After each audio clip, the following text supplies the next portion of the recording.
Chapter 19 of The Tale of Betsy Butterfly. This recording is in the public domain. The Tale of Betsy Butterfly by Arthur Scott Bailey. Chapter 19 A Bit of Luck. Jimmy Rabbit promptly set Freddie Firefly's fears at rest. "I happen to know," said he, "that Betsy Butterfly has a picture of herself." "Are you sure?" Freddie asked him eagerly. "I ought to be," replied Jimmy Rabbit, "because I painted it myself the very next day after I finished a portrait of old Mr. Crow." "It ought to be a good one, if you made it," said Freddie.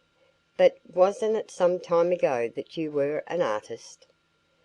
"It was earlier in the summer," Jimmy Rabbit admitted. "Of course Betsy Butterfly has changed somewhat since then.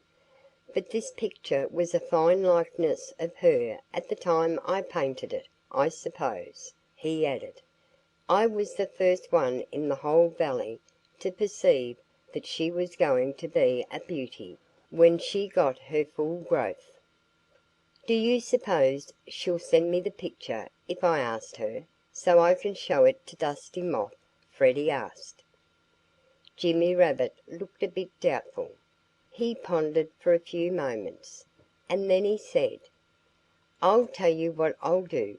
To morrow morning I'll see Betsy and I've no doubt that she'll loan me the picture if I promise to return it to her." "That'll be great!" cried Freddie.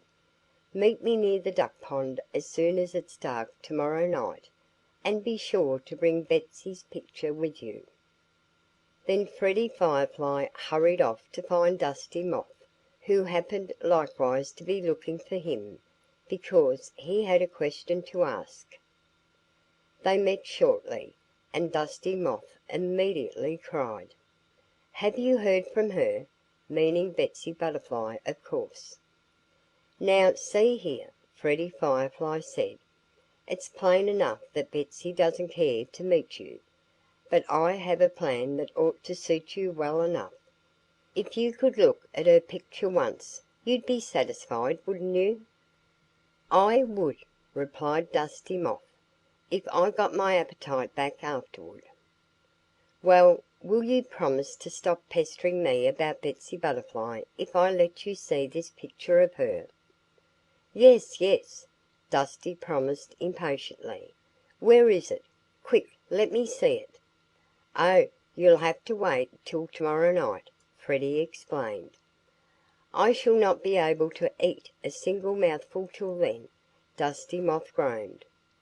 "Well, you can suit yourself about that," Freddie told him impatiently. "And please don't speak to me again tonight. I've been troubled enough on your account without being bothered by you any more." "One moment!" cried Dusty, as Freddie Firefly started to leave him. "Well, what do you want now?" Freddie growled, flashing his light impatiently in Dusty Moth's eyes. "Are you sure she will let you take the picture?" Dusty asked him. "Yes, yes, of course she will. Why shouldn't she, I should like to know? You certainly do ask the silliest questions." And yet Freddie Firefly had put the same query himself to Jimmy Rabbit only a short time before. But now he was quite certain that his worries were almost at an end.